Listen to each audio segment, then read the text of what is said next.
All right, guys, I'm going to be doing some hair for an A-list celebrity later this afternoon. I've got all of my must-haves for curl styling, my curl glove, Babyliss iron, different rat tails, and all of my awesome products. I also got a new blower. I needed one at the salon. And then also, I always like to dress up. Anytime I'm working with clients, you want to look your best. So I've got my Ralph Lauren business shirt, my name tag. On over here, I've got my old Gringo Raz cowboy boots, my Dolce & Gabbana citrus perfume. It's perfect for work, not too cloying, dark wash denim. Later on, we're gonna go to the actress's movie premiere, and I'll be able to tell you later who the actress is, but that's my coat because, you know, I'm always cold.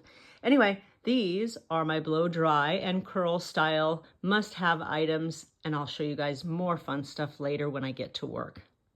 Okay guys, I'm at home and I use a regular rolly case, a Maleta and Go, for my hair kit. It just works a lot better than some of the fancier kits that I've got in the past. But this is all the jazz that I'm gonna need to do my actress's hair. Show you more later.